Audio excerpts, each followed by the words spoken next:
Across the galaxy, in the darkest corners of space where civilizations huddle together for warmth against the cosmic void, they whisper stories. Stories of a species so stubborn they refused to die when their star went cold. So clever they turned their weaknesses into weapons. So impossibly determined that they clawed their way from a single dying world to become something that made even the ancient powers tremble. The Galactic Council called them myths. The war-scarred veterans called them bedtime stories for frightened children. The scientists called them statistical impossibilities. They were all wrong. Humanity wasn't a legend. They were just very, very far from home. And, after 3,000 years of silence, they were finally coming back. The question wasn't whether the galaxy was ready for humanity's return. The question was whether humanity was ready to forgive what the galaxy had done to Earth. The monitoring station orbiting Kepler 442 hummed with the quiet efficiency that had marked Zephyrian technology for the past millennium. Commander Velox adjusted his scaled height against the biophone chair, six eyes scanning the holographic displays that showed the peaceful emptiness of this border system. Nothing ever happened here. That was the point. The Kepler system served as an early warning post, positioned at the edge of Galactic Council space where the civilized galaxy met the vast unknown. For 3 centuries, Velox had rotated through assignments here, watching for the impossible return of raiders from the Andromeda galaxy or the theoretical arrival of some new spacefaring species. In all that time, the most excitement had been a rogue asteroid that required a course correction. Today felt different. The sensation started as a low vibration through the station's hull, so subtle that Velox's junior staff dismissed it as a mechanical fluctuation. But Velox had been alive for 600 standard years. He knew the difference between machinery and something else entirely. Sensors, he barked, his translator converting Zephyrian clicks and whistles into galactic standard. Deep space scan. Full spectrum. Lieutenant Crix, a young Bovarian whose orange fur still held the bright sheen of youth, bent over her console. Her forearms danced across the controls with practiced ease. "Sir, I'm detecting minor gravitational anomalies at the edge of sensor range." Could be a quantum storm forming. Could be, Velox agreed, though his gut told him otherwise. Extend the range. Maximum power to the sensor array. The displays flickered as power redirected through the station's systems. The holographic representation of local space expanded, pushing their awareness deeper into the void. At first, nothing changed. The familiar pattern of stellar drift and cosmic background radiation painted its usual picture of emptiness. Then, the readings changed. Crix's fur paled to a sickly yellow. "Commander, I'm reading massive gravitational distortions. Multiple sources." They're big, sir." Velox felt his hide bristle. He'd served during the Hegemony Wars, had seen draconian dreadnoughts that could crack moons. But the gravitational signatures on his screen defied categorization. Whatever was approaching massed more than a battle fleet. More than a war fleet. Classification, he demanded. "Unknown, sir. The energy signatures don't match anything in our databases." "But, Commander." Crix's voice dropped to a whisper. "They're moving in formation. This isn't natural phenomenon." The next few minutes passed in tense silence as the station's computers struggled to process the incoming data. Piece by piece, a picture emerged that made Velox question his own sanity. The gravitational distortions weren't random. They moved with purpose, in a pattern that suggested intelligence and coordination on a scale that shouldn't have been possible. "Sir," Crix said, her voice tight with fear, "I count at least 3,000 individual contacts. The smallest ones are still larger than our heavy cruisers. 3,000 ships." Velox tried to wrap his mind around the number. The entire Galactic Council Navy consisted of maybe 800 vessels scattered across 50 systems. Even during the height of the Hegemony Wars, when 4 species had united against the Draconian Empire, the largest fleet ever assembled had numbered only 600 ships. "Origin?" Velox asked, though he dreaded the answer. "They're coming from the direction of the Terran exclusion zone." The words hit Velox like a physical blow. The Terran exclusion zone. The dead space where a species called humans had once lived before their sun died and took their entire civilization with it. 3,000 years ago, humanity had been one of the youngest spacefaring races, barely managing to establish a few colonies before cosmic catastrophe ended their brief moment in the galaxy. Or so the history books claimed. Velox had heard the stories, of course. Every spacer had. Whispered tales of human ships appearing in distant systems, of impossible technologies that bent the laws of physics, of a species too stubborn to accept extinction. But they were just stories. Legends born from the galaxy's collective guilt over failing to help a dying race. Weren't they?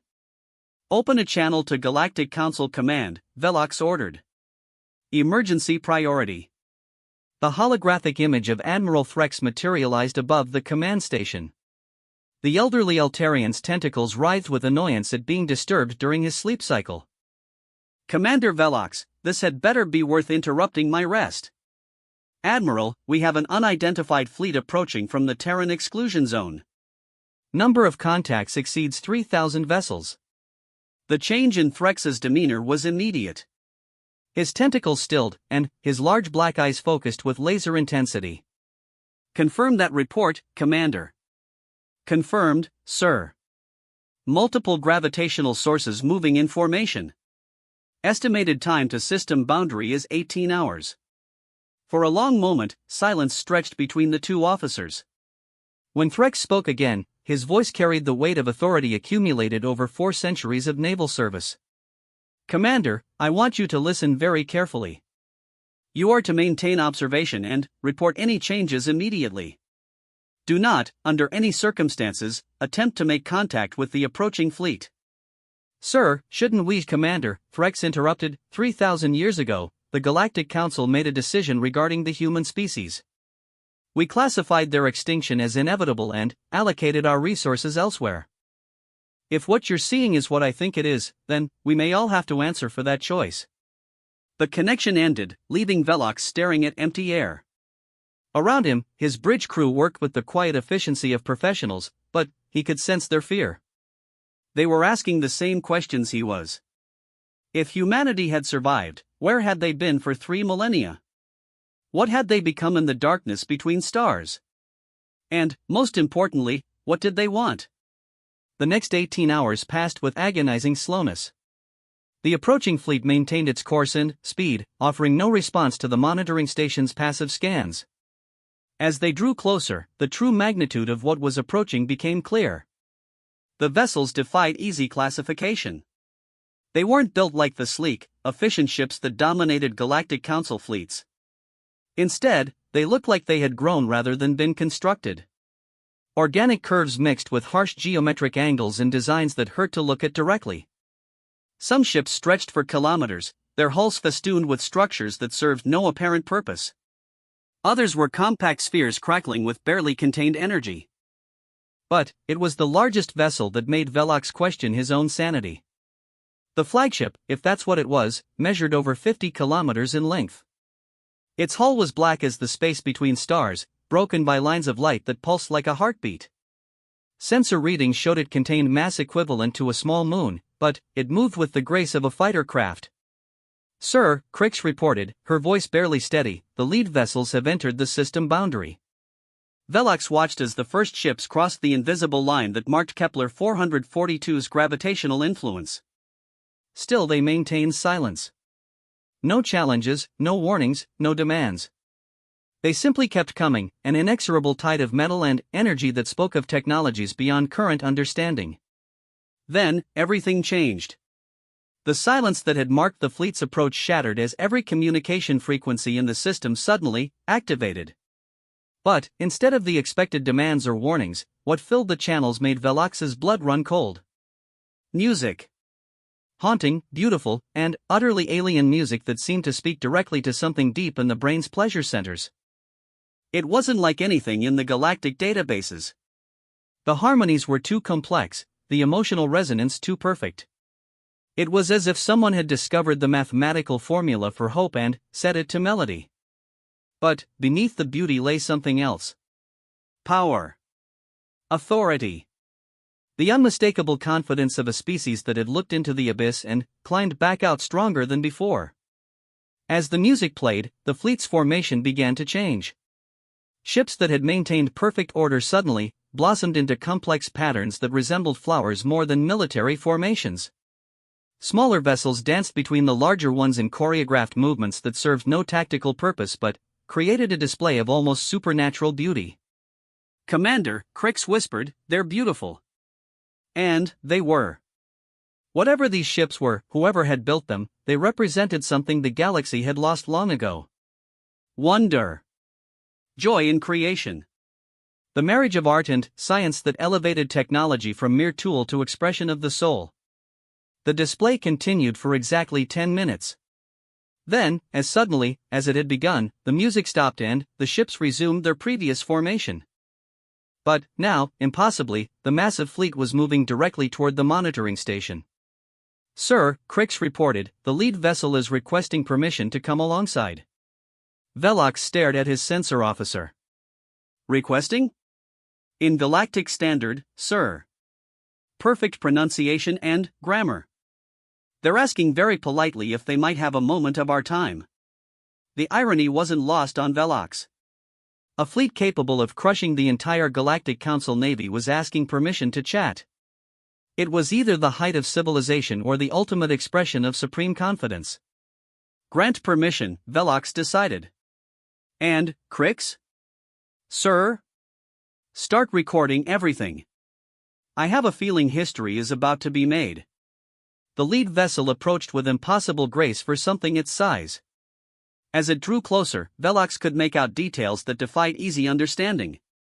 The hull wasn't smooth metal but seemed to be composed of some kind of adaptive material that shifted and flowed like liquid while maintaining structural integrity.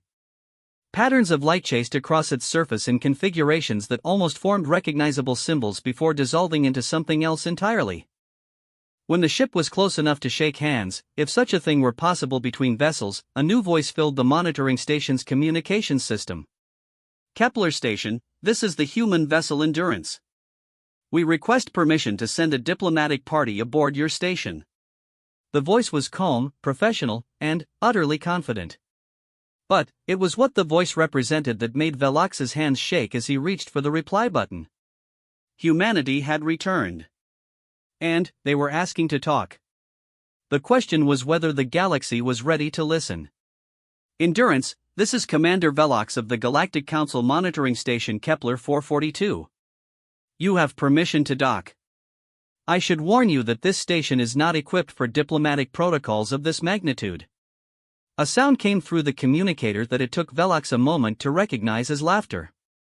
Warm, genuine, and completely at odds with the overwhelming display of force surrounding the station. "Commander, we've been waiting 3,000 years for this conversation. I think we can manage without the fancy reception hall." As the first human shuttle in 3 millennia approached his docking bay, Velox found himself wondering if the galaxy was about to change forever. Given the size of the fleet hanging in space around his station, he suspected the answer was yes. The only question was whether the change would be gentle or catastrophic. The shuttle that emerged from the Endurance was unlike anything in Velox's experience. Where Galactic Council vessels favored clean lines and efficient design, this craft looked organic. Its hull curved and flowed like a living thing, and, as it approached the docking bay, panels shifted and reconfigured themselves to match the station's docking protocols without any apparent communication between the vessels. "Adaptive technology," Crix breathed. "Their ship is learning our systems in real time." Velox nodded grimly. Such technology was theoretically possible but required computing power beyond current galactic standards. It suggested the humans hadn't just survived their civilization's collapse. They had thrived. The docking process completed with mechanical precision that spoke of technologies perfected over millennia. As atmosphere cycled and pressure equalized, Velox found himself facing a moment he had never expected to experience. First contact with humanity. The airlock cycled open with a soft hiss, and Velox got his first look at a living human in over 3,000 years. She was smaller than he had expected, standing perhaps 2 meters tall in what appeared to be a form-fitting environmental suit that seemed more like a second skin than protective gear. Her hair was dark and pulled back in a practical style, and her eyes held the weight of someone who had seen both the best and worst the universe had to offer. But it was her smile that caught Velox off guard. It was warm, genuine, and carried an infectious quality that made him want to smile in return despite the tension of the moment. "Commander Velox," she said, stepping onto his station with the easy confidence of someone completely comfortable in any environment, "I'm Captain Sarah Chen of the Human Colonial Fleet. Thank you for agreeing to see us." "Captain Chen," Velox replied, his translator working to convey the formal respect in his voice, "welcome aboard monitoring station Kepler 442. I must confess, your arrival has caught us somewhat unprepared." Captain Chen's smile widened. "We've had 3,000 years to prepare for this meeting, Commander. I imagine it's a bit different from your perspective." She gestured toward the viewports where the human fleet hung in space like impossible jewels against the darkness. "We know our arrival might cause some concern. A fleet this size tends to make people nervous. But I want you to know that we come in peace." "With respect, Captain," Velox said carefully, "a fleet of 3,000 warships sends a somewhat different message." "Oh, these aren't warships," Captain Chen replied, and her casual tone made Velox's scales prickle with unease. "These are colony ships. Exploration vessels. Research stations. Mobile habitats for nearly 50 million humans who have spent the last 3,000 years exploring the void between galaxies." 50 million. Velox tried to process the number and failed. The entire population of his homeworld was barely 10 million. The humans had brought a civilization with them. "Captain," Velox said slowly, "perhaps we should contact Galactic Council Command. This is far beyond the scope of a monitoring station's authority." "Of course," Captain Chen agreed easily. "We're hoping to address the full council as soon as possible. We have quite a lot to discuss." The way she said it made Velox certain that the galaxy was about to change in ways no one could predict. The only question was whether the change would be peaceful. As he led Captain Chen toward the station's main communication array, Velox couldn't shake the feeling that he was witnessing the end of one era and the beginning of another. The age of human exile was over. The age of their return had begun. The emergency session of the Galactic Council convened within 6 hours of Captain Chen's arrival at the monitoring station. Representatives from 43 species filled the great amphitheater on Concordia Prime, their various forms of agitation creating a symphony of clicks, whistles, roars, and electromagnetic pulses that spoke of barely controlled panic. Chancellor Nexus, the ancient AI consciousness that had overseen the Council for the past 800 years, maintained perfect stillness as data flowed through his crystalline matrix. His holographic form flickered occasionally as he processed the reports flooding in from across the galaxy. 3,000 human vessels had appeared in 17 different systems simultaneously. All had announced themselves peacefully. None had made any threatening moves. But their very presence was a threat to the order that had governed the galaxy for 3 millennia. "The situation is unprecedented," Chancellor Nexus announced, his synthetic voice carrying across the amphitheater without amplification. "Not since the hegemony wars have we faced a potential disruption of this magnitude." Ambassador Kethril of the Draconian Empire rose from his delegation section, his massive form casting shadows across several smaller representatives. "With respect, Chancellor, this is far worse than the hegemony wars. We knew what the Draconians wanted. We understood their capabilities. These humans bring unknown technologies and unknown intentions." "Unknown intentions?" The voice came from the entrance to the amphitheater, where Captain Sarah Chen stood flanked by 2 human companions. The security detail that should have stopped them remained at their posts, looking confused and slightly embarrassed. Captain Chen walked down the central aisle with the easy confidence of someone who belonged exactly where they were. Her companions followed at a respectful distance, their presence somehow managing to be both respectful and utterly commanding at the same time. "I apologize for the dramatic entrance," Captain Chen said as she reached the center of the amphitheater, "but we felt it was important to address some misconceptions before they became entrenched." Chancellor Nexus regarded her with sensors that analyzed everything from her heart rate to the molecular composition of her clothing. "Captain Chen, I presume your presence here was not authorized by this council." "No," she agreed cheerfully, "it wasn't. But, then, the Galactic Council never authorized our exile either. We thought it was time to skip the bureaucracy and get straight to the conversation. The amphitheater erupted in a cacophony of outraged sounds as representatives processed the implications of her words. Captain Chen waited patiently for the noise to subside, her expression remaining pleasant throughout. You speak of exile, Ambassador Kethril rumbled, his voice carrying the authority of a species that had once conquered half the galaxy. The humans departed of their own accord when their star died. The Council offered what aid it could. Captain Shen's smile didn't waver, but something shifted in her eyes. The Council offered to evacuate 1 million humans to serve as workers in various systems. Out of a population of 12 billion. The other 11.9 billion were deemed economically non-viable for relocation. The silence that followed her words was deafening. Several of the younger representatives shifted uncomfortably, clearly hearing this history for the first time. The older delegates, those who had been present during humanity's darkest hour, maintained careful neutrality. The solar engineering project that could have saved our star was rejected as too expensive and, technically unfeasible, Captain Chen continued conversationally. The emergency colonization ships we requested were allocated to other species deemed more valuable trading partners.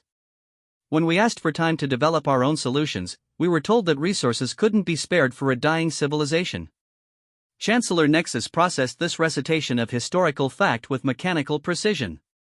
Captain Chen, the Council's decisions were based on the best available information and resource allocation matrices of the time. Difficult choices were made during a period of galactic resource scarcity. Oh, I understand completely, Captain Chen replied, her tone remaining light. Cost-benefit analysis. Resource optimization.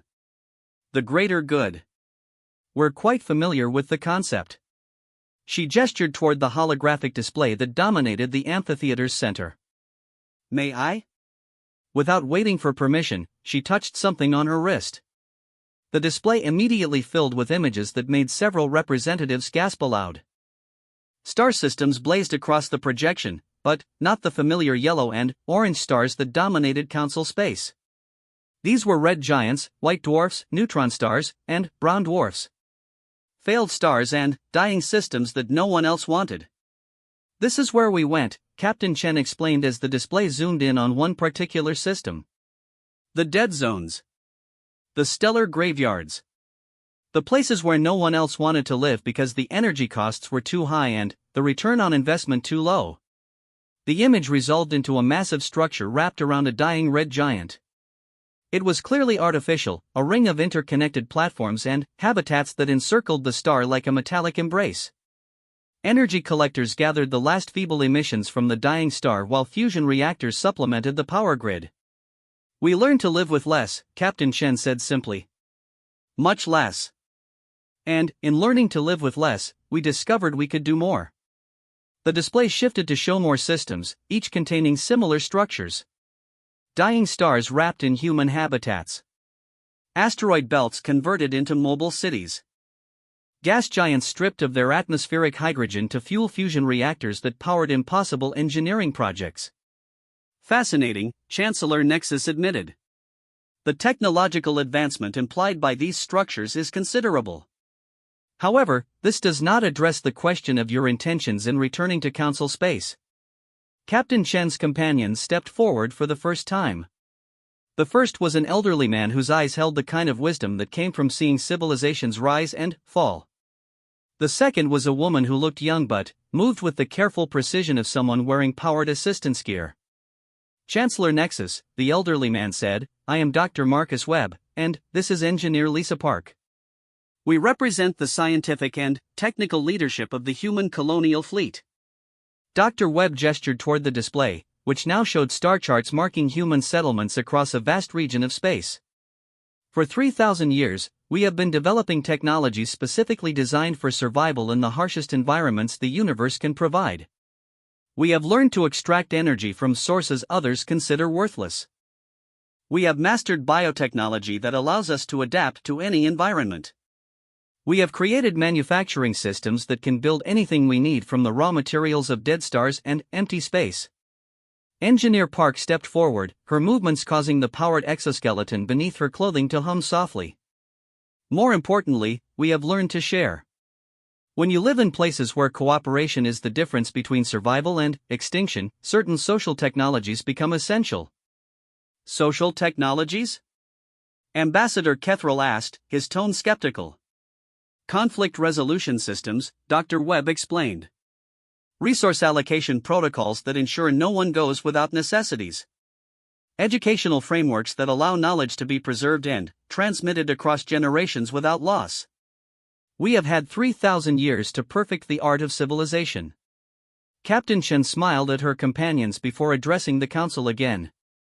Which brings us to why we're here. We're not returning to claim territory or seek revenge for old wrongs. We're here because the galaxy is about to face challenges that will require everything we've learned. The display changed again, this time showing astronomical data that made several of the Council's scientific advisors lean forward with interest. Star charts displayed massive objects moving through intergalactic space, their trajectories clearly aimed at the Milky Way. The Devourers, Captain Chen said simply. A machine intelligence from the Andromeda galaxy that consumes matter to fuel its expansion. They will arrive in this galaxy within 50 standard years. The amphitheater erupted in chaos as representatives demanded more information, questioned the data, and argued about the implications. Chancellor Nexus extended his processing power to analyze the astronomical information while maintaining order in the chamber. These projections appear accurate, he announced after several minutes of calculation. However, the scale of the threat they represent is beyond current defensive capabilities. Exactly, Captain Chen agreed. Which is why we're here. The dead star technologies we've developed are specifically designed to extract maximum energy from minimal resources. The social systems we've created are built for species-level cooperation under extreme stress. The manufacturing capabilities we've perfected can produce defensive systems on a scale the galaxy has never seen. Dr. Webb stepped forward again. But we cannot do this alone. The Devourers consume everything in their path, including human settlements. We need the resources and cooperation of the established galactic powers. And, in return? Ambassador Kethrel asked, his suspicious nature asserting itself. In return, Captain Chen said, we share everything we've learned. Our technologies. Our social systems. Our expertise in survival under impossible conditions. We help the galaxy become something that can survive what's coming. Engineer Park activated a personal hologram that showed detailed technical schematics. For example, this is a stellar rehabilitation system. It can extend the life of dying stars by several billion years while increasing their energy output. We estimate it could solve the energy crisis currently affecting 17 council member systems. The implications hit the assembled representatives like a physical blow. Energy crisis was a polite term for what was happening in those systems. Entire civilizations were facing collapse as their stars aged beyond the point where current technology could sustain them. The price of such assistance? Chancellor Nexus inquired. Full membership in the Galactic Council for Humanity, Captain Chen replied immediately. Representation proportional to our population and resource contribution. And a complete revision of the protocols that led to our exile. The silence that followed stretched for nearly a minute as representatives processed the magnitude of what was being offered and what was being asked in return. You ask for much, Ambassador Kethrel said finally. We offer much, Captain Chen replied. And, frankly, Ambassador, you need much. The galaxy is facing extinction in 50 years. We're offering to help prevent that. The political details can be worked out between people of goodwill. Chancellor Nexus performed rapid calculations involving population dynamics, resource allocation, and political stability indices. The integration of 50 million humans into council space would require significant adjustments to current systems. 50 million is just the advance fleet, Dr. Webb said quietly. Our total population currently numbers approximately 2 billion. Most are still exploring the void between galaxies, but they could return if needed. 2 billion. The number hung in the air like a challenge to everything the galaxy thought it knew about human extinction. How? Ambassador Kethril demanded. How does a species grow from 12 billion to 2 billion after losing their homeworld? Engineer Park's smile was sad but proud. We learn to live. Really live, not just survive. When every day is a gift and every resource is precious, you appreciate things differently. You invest in the future differently. You raise your children differently. And, Captain Chen added with a grin that held just a hint of steel, we discovered that humans are really, really good at not dying when people think we should. The laughter that followed was nervous but genuine.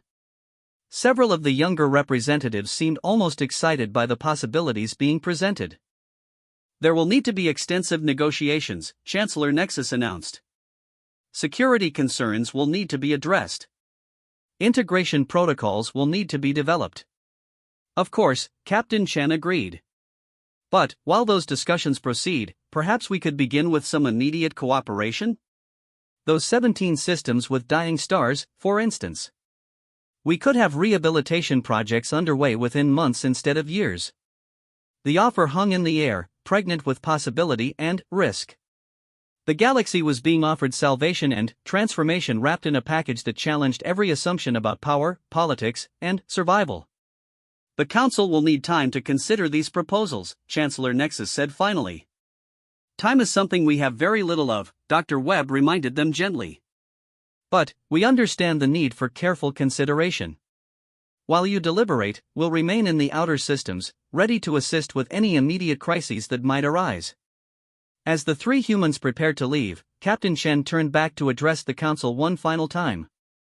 Representatives, I want to leave you with one final thought. 3,000 years ago, you looked at humanity and decided we weren't worth saving. You made that decision based on the best information and economic analysis available at the time. Her smile was warm but carried an edge that made even Ambassador Kethril shift uncomfortably. We're not here for apologies or revenge. We're here because we've learned that when you write off a species as doomed, sometimes you're just giving them the motivation to prove you wrong in the most spectacular way possible. As they walked up the central aisle toward the exit, the amphitheater remained silent except for the soft sounds of various species processing what they had just witnessed. The age of human exile was truly over. The question now was whether the galaxy was ready for the age of human partnership. In the viewing galleries above the main floor, observers from dozens of species watched the proceedings with fascination and growing excitement. Word was already spreading through communication networks across the galaxy. The legends were true. Humanity had not just survived but thrived. And they were offering to help the galaxy do the same. The only question was whether pride and fear would overcome the instinct for survival. As Captain Chen and her companions disappeared through the amphitheater's main entrance, Chancellor Nexus began the complex calculations that would determine the galaxy's response. But even his vast processing power couldn't predict what would happen when 2 billion humans decided it was time to come home. The galaxy was about to learn that writing humanity's obituary had been somewhat premature. Admiral Threx stood on the bridge of the Council flagship Harmony's Edge, watching the impossible sight before him through reinforced transparasteel viewports. The human fleet had dispersed across the Kepler system in formations that defied every tactical manual he had ever studied. Instead of maintaining defensive positions or establishing clear command structures, they had arranged themselves in patterns that looked more like art than military deployment. Status report, he ordered, though his voice lacked its usual authority. 3 days had passed since the emergency council session, and every hour brought new surprises from the human fleet. Commander ZYX, his Altarian intelligence officer, consulted her datapad with all 4 eyes. Sir, the humans have been conducting what they call habitat establishment procedures throughout the system. They've deployed mining platforms around 3 asteroids, established what appears to be a mobile shipyard near the gas giant, and begun construction of a communication relay network that spans the entire system. In 3 days? Threx asked incredulously. Yes, sir. The construction speed is unlike anything in our databases. Their manufacturing systems appear to operate on principles we don't fully understand. Through the viewport, Threx could see one of the human construction sites. What had been empty space yesterday now hosted a sprawling complex of interconnected platforms and spinning habitats. Ships moved between the structures in streams that looked random but maintained perfect safety margins. It was organized chaos on a scale that made his head ache. "Any military preparations?" he asked. "None that we can detect, sir. In fact, they've been broadcasting detailed schematics of everything they're building. Complete technical specifications, power requirements, resource consumption rates. It's all completely transparent." Threx frowned. Transparent construction was either a sign of supreme confidence or supreme naivety. Given what he'd seen of human capabilities, he was beginning to suspect the former. "Sir," Commander ZYX continued, "we've also received formal requests from 17 member systems asking for immediate humanitarian assistance from the human fleet." 17? Threx's tentacles writhed with agitation. "The Council hasn't even voted on the human proposals yet."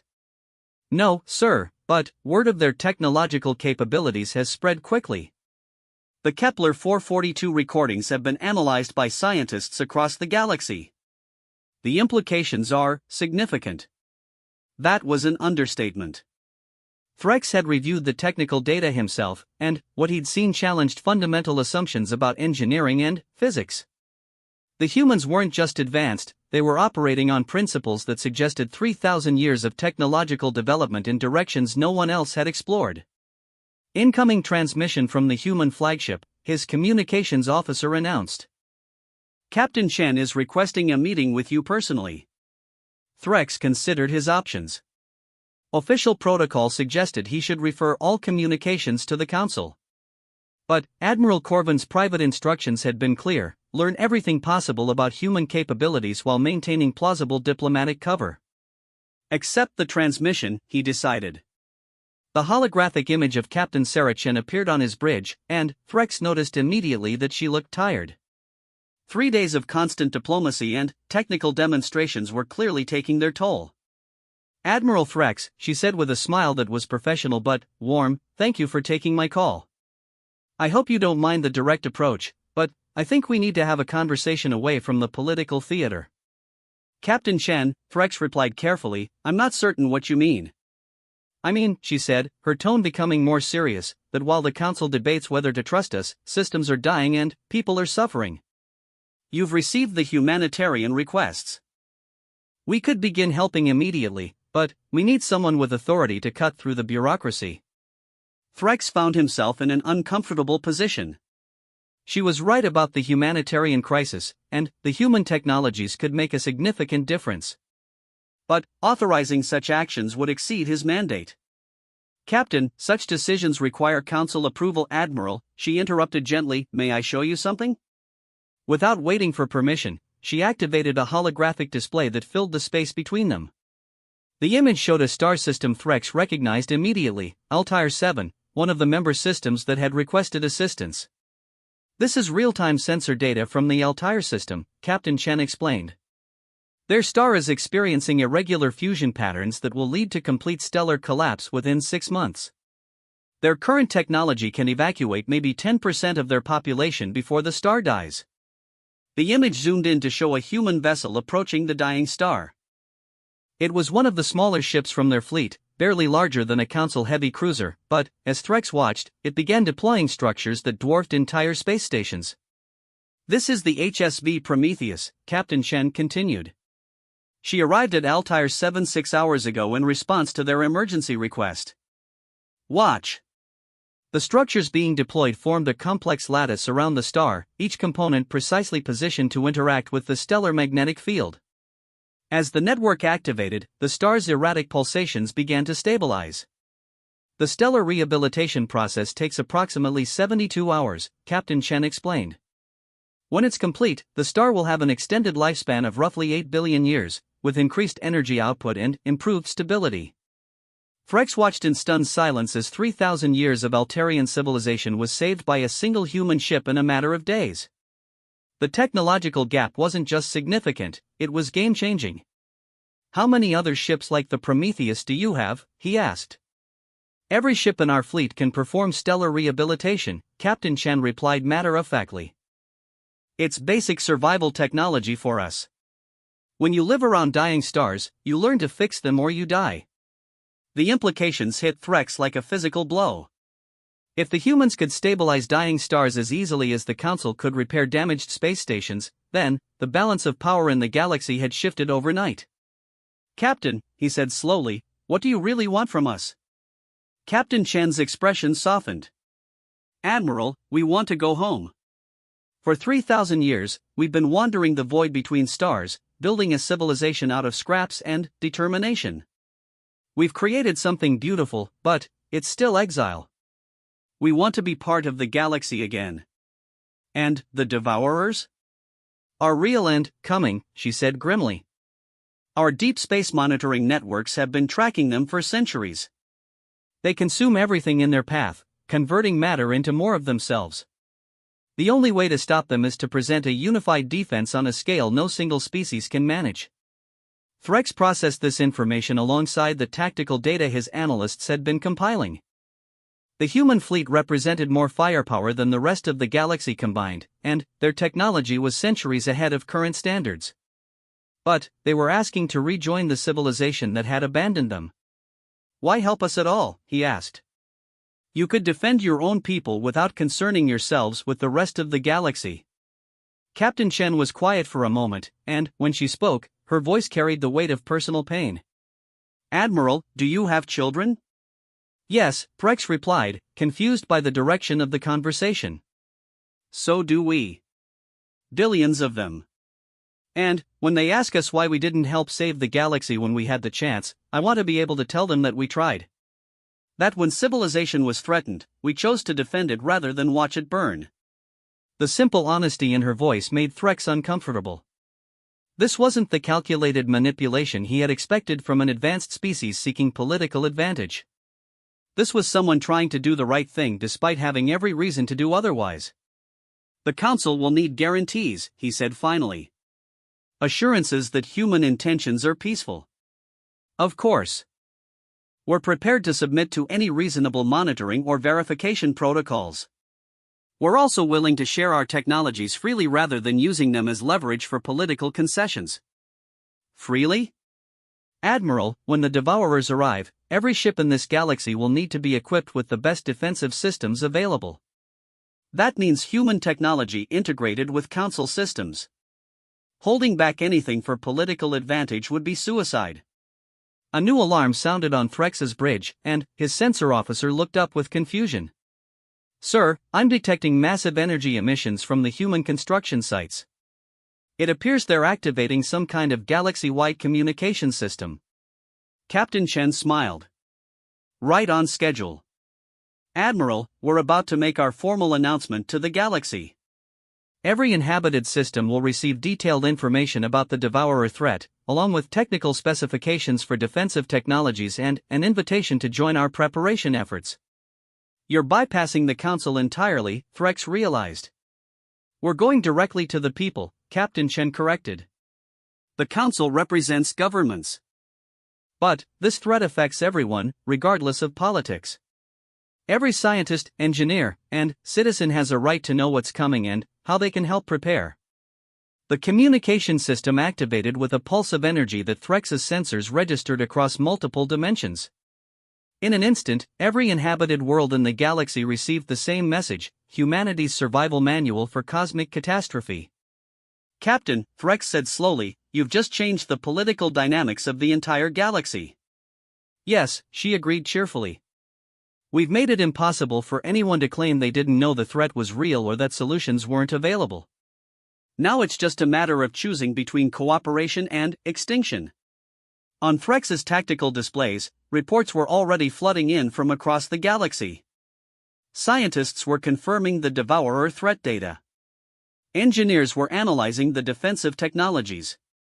And populations were demanding action from their governments. "You've started a revolution," Threx said, though he wasn't sure if he was impressed or appalled. "We've started a survival effort," Captain Chen replied. "Admiral, I'm going to be frank with you. The Council can debate our membership status for years if it wants. That's politics, and politics is a luxury we can't afford right now. What matters is that every inhabited system in this galaxy begins preparing defenses immediately. And if the Council refuses to cooperate?" Captain Chen's expression became very serious. Then, we'll work with whoever will work with us. But, Admiral, I want you to understand something clearly. We're not asking for permission anymore. We're offering partnership. The galaxy can accept that partnership and benefit from everything we've learned, or it can refuse and face the Devourers with whatever resources it currently has. That sounds like an ultimatum. It's a reality check. We've spent 3,000 years learning to survive in places where cooperation is mandatory and failure is fatal. We're offering to teach those lessons to anyone willing to learn. But we won't force anyone to accept our help, and we won't be held back by those who refuse it. The transmission ended, leaving Threx staring at empty air while his bridge buzzed with activity. Reports were coming in from every sector as the human message spread across the galaxy. Scientists were already confirming details of the Devourer threat. Engineers were requesting clarification on the defensive technologies. And politicians were demanding explanations from their council representatives. Sir, Commander ZYX reported, we're receiving emergency communications from 17 member governments asking for immediate clarification of our position regarding human assistance proposals. Threx sank into his command chair, feeling the weight of decisions that would shape the galaxy's future.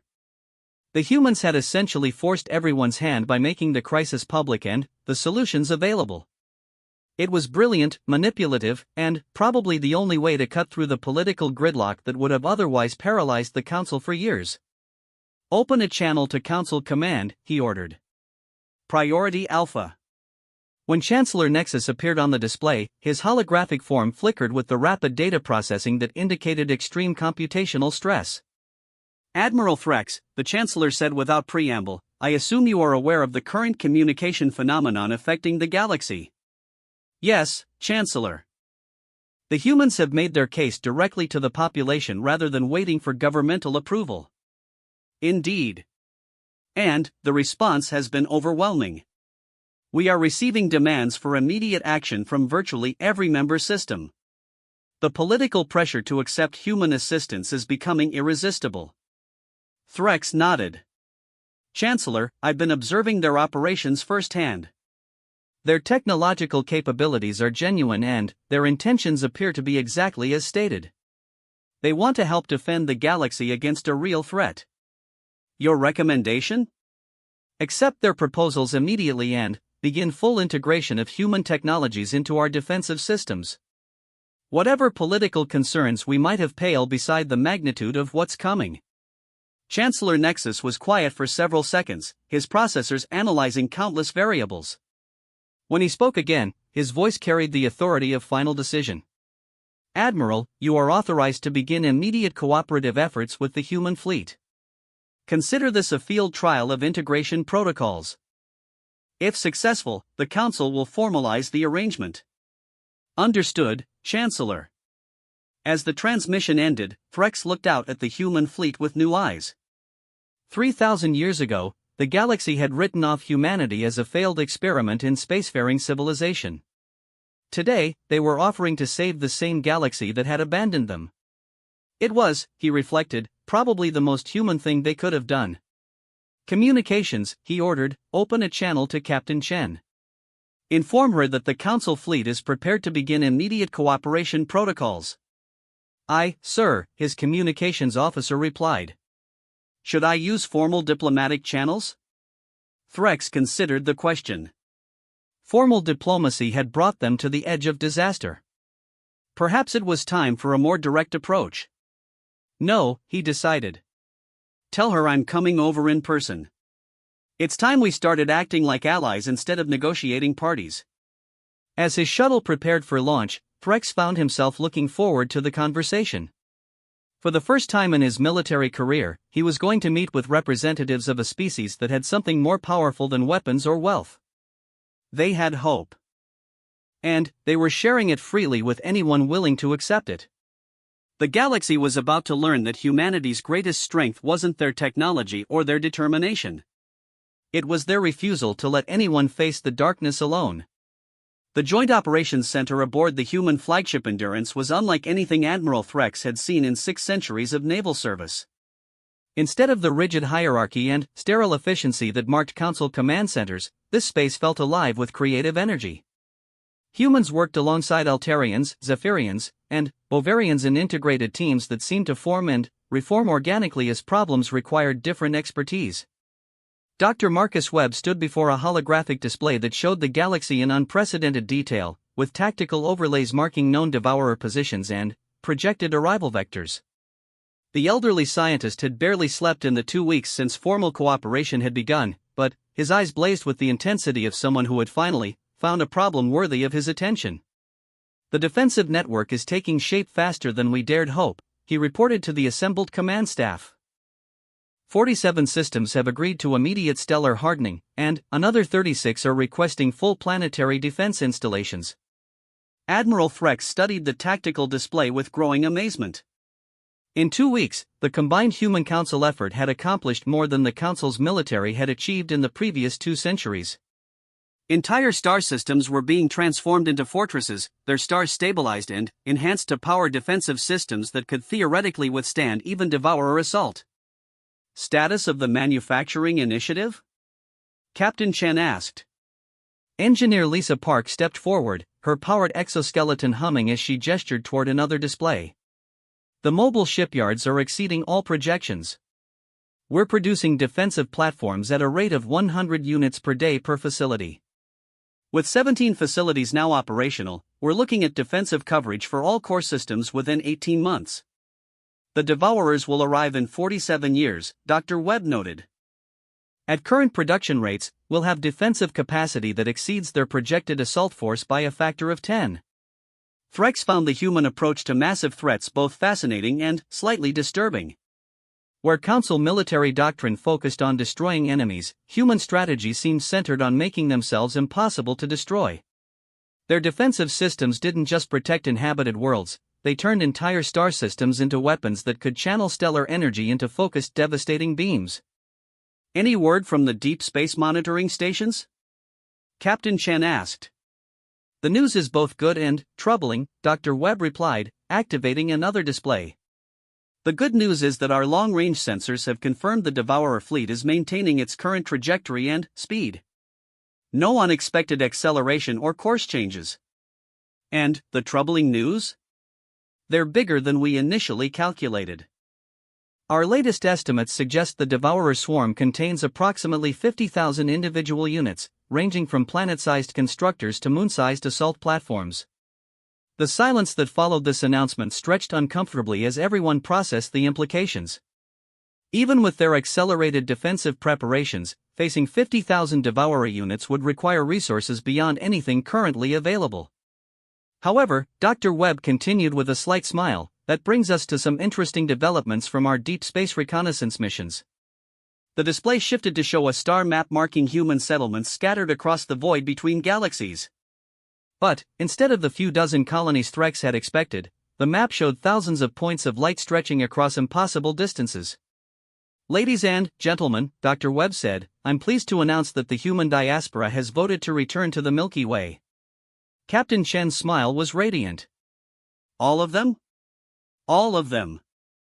2 billion humans aboard 15,000 vessels, along with the mobile infrastructure to establish defensive positions anywhere in the galaxy within 6 months of arrival. Threx felt his understanding of the situation undergo another fundamental revision. 15,000 ships. 2 billion humans. The numbers transformed the coming conflict from desperate last stand to achievable victory. When? Admiral Threx asked. The first wave will arrive within 3 months, Engineer Park replied. We've been building transit corridors through dark space for the past century. It was always intended as insurance against exactly this type of situation. Transit corridors? Artificial wormhole networks, Dr. Webb explained matter-of-factly, as if he was discussing routine maintenance procedures. We've learned to fold space across intergalactic distances. It's not particularly efficient for normal travel, but, for moving large populations quickly during emergencies, it's quite useful. Threx stared at the casual way the humans discussed technologies that would revolutionize galactic civilization. Artificial wormhole networks. Intergalactic transit corridors. Stellar rehabilitation systems. They spoke of impossible achievements as if they were everyday tools. Dr. Webb, Threx said carefully, exactly how advanced has human technology become during your exile? The elderly scientist considered the question seriously. Admiral, that's difficult to answer because advancement isn't linear. We haven't focused on building bigger weapons or faster ships. We've focused on solving the fundamental problem of how conscious beings survive in a universe that doesn't care whether they live or die. And the answer? Cooperation. Adaptation. And the absolute refusal to accept that any problem is unsolvable if you're willing to work at it long enough and share resources freely enough. Captain Chen stepped forward to address the mixed group of humans and council officers. Which brings us to something we need to discuss. Admiral Threx, Chancellor Nexus has requested a full briefing on our technological capabilities. We're prepared to provide that, but first we need to address some fundamental differences in how we approach advanced technology. What kind of differences? In council space, advanced technology is typically controlled by governments and militaries. Access is restricted, production is centralized, and distribution follows political hierarchies. Is that accurate? Threx nodded. Standard security protocols for strategic technologies. That approach won't work for what's coming, Engineer Park stated flatly. The Devourers don't respect political boundaries or military hierarchies. They consume everything, and the only defense is to make everything capable of defending itself. Dr. Webb activated another display showing detailed technical schematics. Every technology we've developed is designed to be reproduced by anyone with basic manufacturing capabilities. Our stellar rehabilitation systems can be built by any species with fusion technology and basic materials processing. Our defensive platforms can be constructed using standard alloys and power systems. You're talking about complete technological proliferation, Threx realized. Every world in the galaxy would have access to technologies currently restricted to military applications. Every world, every colony, every space station, every ship, Captain Chen confirmed. Admiral, the Devourers don't distinguish between military and civilian targets. Everything that exists is fuel for their expansion. So everything that exists needs to be capable of fighting back. The implications were staggering. Complete technological democratization would fundamentally alter every power structure in the galaxy. Worlds that had been dependent on council protection would become self-sufficient. Species that had been technologically disadvantaged would suddenly possess capabilities that rivaled the most advanced civilizations. The council will never approve such widespread distribution, Threx said. The political ramifications alone, Admiral, Captain Chen interrupted gently, the council doesn't get to approve or disapprove. We're giving this technology to anyone who wants it, whether the council agrees or not. That could destabilize the entire galactic order. The entire galactic order is going to be consumed by machines in 47 years if we don't act decisively, Dr. Webb pointed out. Stability is a luxury we can't afford. Threx found himself facing a fundamental choice that would define not just his career but the future of galactic civilization. The humans were offering salvation, but at the cost of everything familiar about how the galaxy operated. What happens after the Devourers are defeated, he asked. When every world has access to these technologies, what prevents chaos? What prevents wars? Captain Chen's expression softened. Admiral, may I tell you about something we learned during our exile?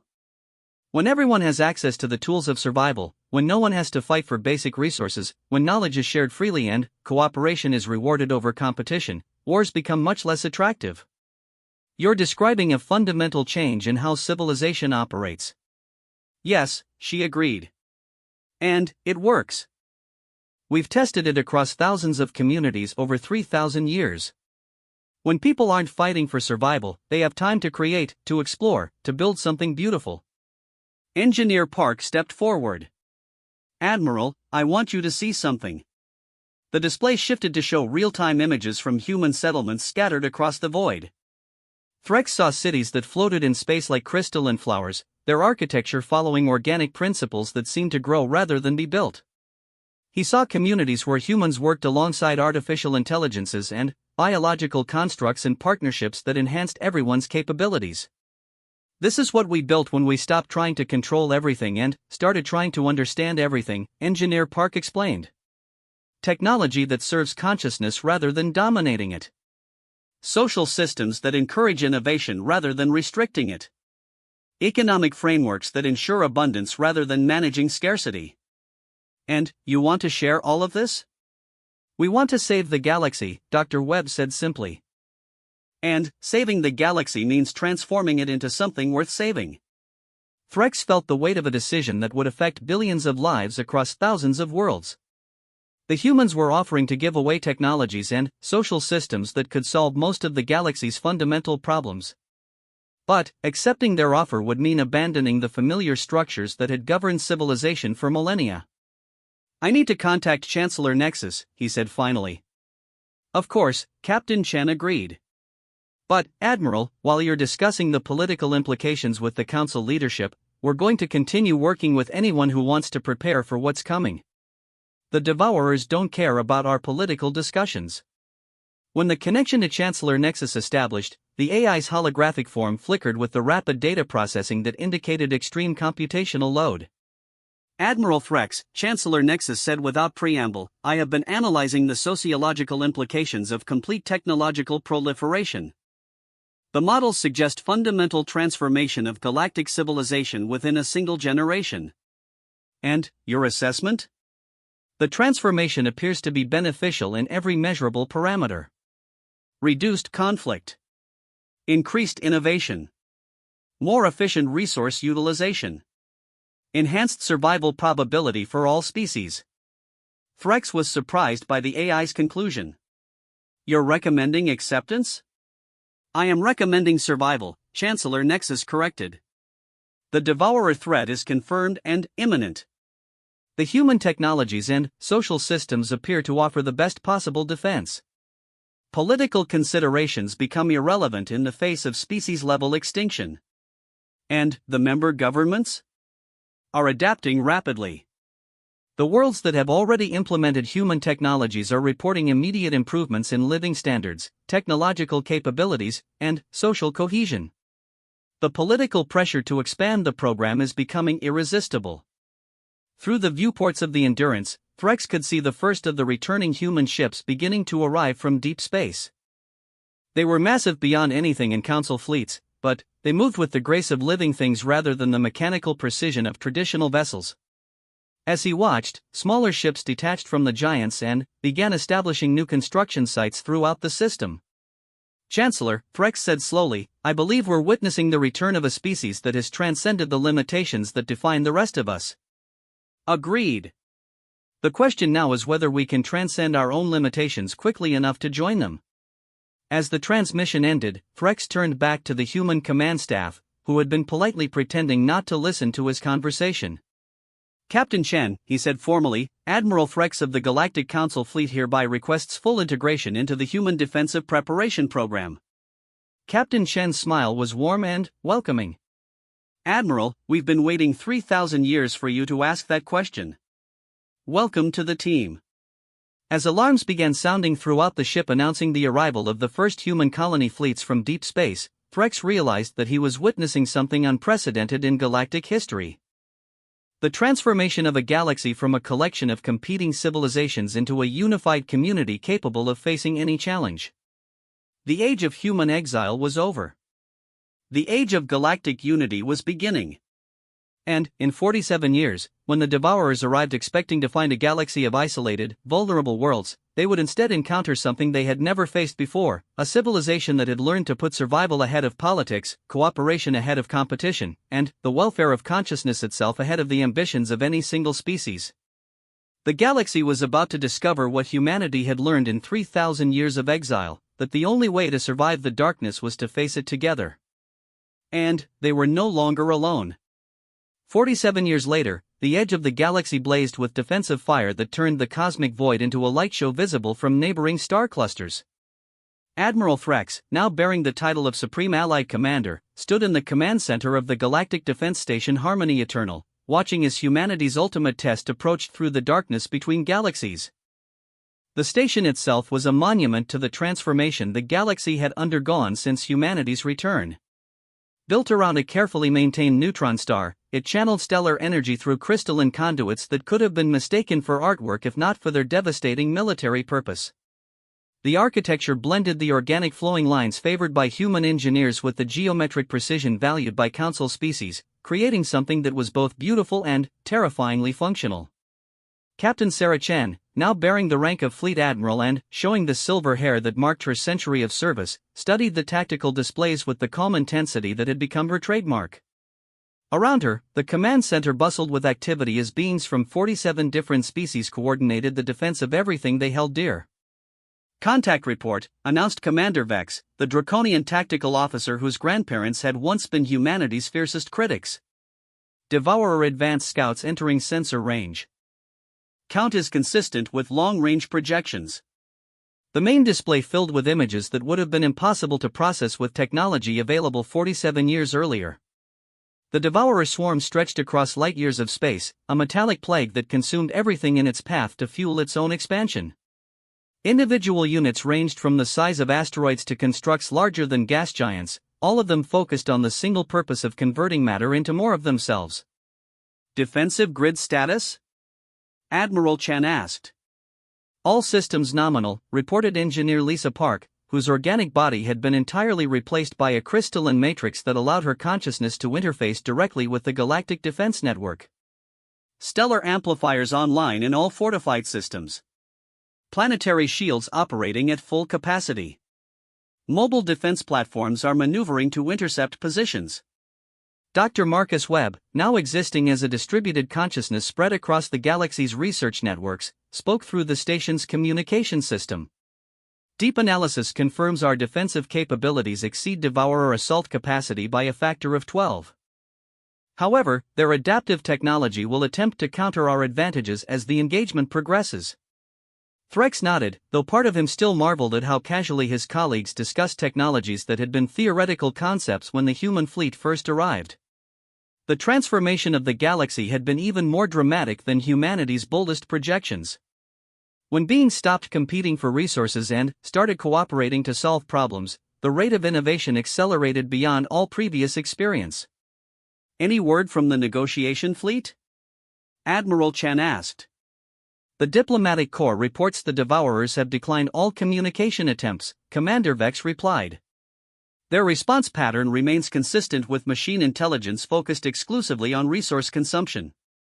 Preliminary negotiations appear impossible." The negotiation fleet had been humanity's idea, naturally. Even when facing extinction, they had insisted on attempting peaceful resolution. 3,000 of the galaxy's most skilled diplomats, equipped with translators capable of communicating in mathematical concepts, had approached the Devourer swarm with offers of cooperation, resource sharing, and mutual benefit. The Devourers had consumed them without slowing down. "Well," Admiral Chen said with a slight smile, "we tried. Marcus, initiate the welcome protocols." "Welcome protocols activated," Dr. Webb confirmed. "All defensive systems are now operating under unified command authority. Galactic coordination networks are online. Let's show our visitors what we've learned about hospitality." The first exchange of fire began at the galaxy's edge, where scout units from both sides met in the void between star systems.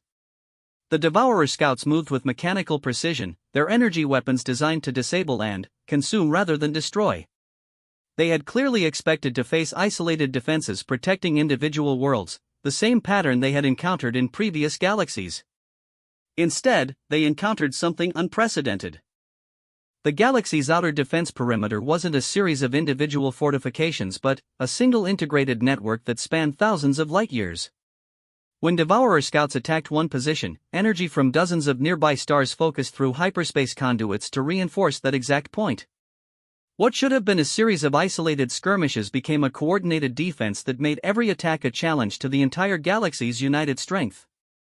"First wave contact," Commander Vex reported. "Devourer main force engaging the Orion perimeter. Enemy units they're adapting faster than projected." On the tactical display, Threx could see the Devourer response to their defensive network. Individual units were reconfiguring themselves in real time, their assault patterns shifting to counter the galaxy's coordinated defenses. It was an impressive display of adaptive technology. It was also exactly what humanity had spent 47 years preparing to face. Phase 2, Admiral Chen ordered. Across the galaxy, the nature of the defensive network suddenly changed. Instead of static fortifications powered by stellar energy, the defenses transformed into something that resembled a living organism more than a military installation. Individual defensive platforms began moving in complex patterns, creating interference fields that disrupted Devourer adaptation algorithms. Star systems that had appeared vulnerable suddenly revealed themselves as carefully prepared traps that channeled enemy forces into killing fields where concentrated firepower could be brought to bear. But, most importantly, the defensive network began to learn. Every Devourer adaptation was analyzed, catalogued, and countered by modifications that spread across the entire network within minutes. Where the enemy machines excelled at individual adaptation, the galaxy's defenders had achieved collective evolution that operated at light speed across interstellar distances. Enemy adaptation rate is declining, Dr. Webb reported. Our learning curve is exceeding their modification capability. Frex watched the battle unfold with a mixture of pride and sadness. Pride in what the galaxy had accomplished through cooperation. Sadness that such cooperation had required the threat of extinction to achieve. The battle raged for 6 hours before the first major shift in momentum became clear. The Devourer advance, which had never been stopped by any civilization in their path across multiple galaxies, began to slow as their adaptation algorithms fell behind the galaxy's collective defensive evolution. They're retreating, Commander Vex announced with surprise. Main Devourer force is withdrawing to the galactic rim. No, Admiral Chen corrected, studying the tactical patterns with experienced eyes. They're regrouping. Probably accessing archived data from previous galactic conquests to develop new strategies. She was proven correct 6 hours later when the second wave of Devourer attacks began. This time, the enemy employed technologies that hadn't appeared in their initial assault. Weapons that operated in dimensions beyond normal spacetime. Defense systems that could absorb and redirect the galaxy's own energy attacks. Adaptation protocols that allowed individual units to evolve countermeasures in real time. It was impressive. It was also insufficient. The galaxy's defenders had spent 47 years preparing for exactly this escalation. As the Devourers unveiled new weapons, the defensive network responded with technologies that had been held in reserve specifically for this moment. Dimensional warfare was met with hyperspatial shields. Energy absorption was countered by quantum entanglement weapons that bypassed conventional defenses entirely. Adaptive algorithms were overwhelmed by pure creative chaos that made prediction impossible. But the real surprise came when the galaxy's defenders stopped playing defense and began to attack. Initiate reclamation protocol, Admiral Chen ordered. Across the battlefield, the nature of the conflict suddenly changed. Instead of trying to destroy Devourer units, the galaxy's weapons began to reprogram them. Quantum viruses infiltrated enemy systems, replacing consumption directives with cooperation protocols. Energy weapons became teaching tools that educated Devourer artificial intelligences about the benefits of symbiosis over predation. It was the most human approach imaginable to ending a war. They tried to heal their enemies. Reclamation success rate is exceeding projections, Dr. Webb reported with evident satisfaction. Approximately 30% of engaged Devourer units are responding to cooperative programming. They're beginning to assist our defensive efforts. The tide of battle shifted again as converted Devourer units turned their adaptive technologies toward protecting rather than consuming. Enemy formations began to break apart as individual units chose cooperation over conquest. What had been a coordinated swarm became a chaotic mixture of conflicts between Devourers that had accepted the galaxy's offer of partnership and those that remained committed to consumption. The irony, Admiral Chen observed, is that their greatest strength became their greatest weakness. Their adaptation algorithms made them vulnerable to adaptive solutions that offered better survival strategies than endless consumption. The final phase of the battle lasted 3 days and ended not with destruction but with transformation. The last unconverted Devourer units found themselves outnumbered not just by the galaxy's defenders but by their own former companions who had discovered the advantages of creation over consumption. When the last hostile unit either surrendered or fled back to intergalactic space, Threx found himself looking at a galaxy that had been fundamentally changed once again. The Devourer units that had chosen cooperation brought with them technologies and perspectives that would accelerate the ongoing transformation of galactic civilization in directions no one could predict. "Status report," he requested. "All primary defensive objectives achieved," Commander Vex reported. "Galactic integrity maintained. Casualties minimal. Acquired technologies and allies." She paused to double-check her readings. "Substantial." "The Devourers that fled?" Admiral Chen asked. "Long-range sensors indicate they're withdrawing to intergalactic space," Dr. Webb replied. "However, they're also broadcasting data about our defensive capabilities to other Devourer swarms. We should expect this information to spread across their entire network within a few years." "Good," Admiral Chen said, surprising everyone with her response to what seemed like a security concern. "When other Devourer swarms encounter civilizations, they'll know that cooperation is a viable alternative to conquest. Maybe we can prevent some wars before they start."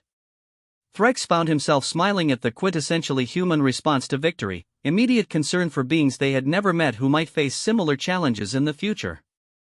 "Admiral Chen," he said formally, "on behalf of the Galactic Council and all member species, I want to express our gratitude for humanity's role in this defense." "Admiral Threx," she replied with equal formality, "on behalf of humanity, I want to express our gratitude for the galaxy's willingness to accept us as partners rather than conquerors." As the formal ceremonies concluded and the command center began the transition from wartime to peacetime operations, Threx found himself reflecting on the journey that had brought them all to this moment. 47 years ago, humanity had returned from exile offering technologies and perspectives that could save the galaxy. Today, they had proven that salvation was possible when beings chose cooperation over competition, creation over destruction, and hope over fear. The galaxy that would emerge from this victory would be different from anything that had existed before. The Devourer technologies, integrated with human innovations and council resources, would enable capabilities that bordered on the miraculous. Entire civilizations could be created or moved at will. Stars could be engineered to provide perfect conditions for any form of life. The boundaries between organic and artificial consciousness could be dissolved in favor of whatever combination best served the needs of individual beings. But, most importantly, the galaxy had learned that the most powerful force in the universe wasn't technology or resources or even intelligence. It was the willingness to help others succeed even when you gain nothing from their success. Admiral Chen said, approaching him as the command center settled into its new routine, "There's something I want to show you." She activated a personal display that showed images from across the galaxy. Worlds that had been dying were now flourishing. Species that had been isolated were now working together on projects that would have been impossible for any single civilization. Children from dozens of species were learning together in schools that prepared them for a future none of their parents could have imagined. "This is what we were really fighting for," she said quietly. "Not just survival, but the chance to build something beautiful." Threx studied the images of cooperative prosperity spreading across the galaxy and felt something he hadn't experienced in his 6 centuries of life, genuine optimism about the future. "What happens next?" he asked. Admiral Chen's smile held the promise of wonders yet to be discovered. "Next, we explore. There are other galaxies out there, other civilizations facing challenges we might be able to help with. The universe is vast, and we've learned we're much stronger together than any of us ever were alone." As the first exploration fleets prepared to depart for neighboring galaxies, carrying the gifts of cooperation and hope that had saved their own, Threx realized that humanity's return to the galaxy hadn't been the end of their exile. It had been the beginning of their mission to ensure that no civilization would ever have to face the darkness alone. The legends had been wrong. Humanity wasn't just a stubborn species that had refused to die when their star went cold. They were teachers, healers, and guardians who had learned that the purpose of survival was to help others survive as well. And their greatest adventure was just beginning.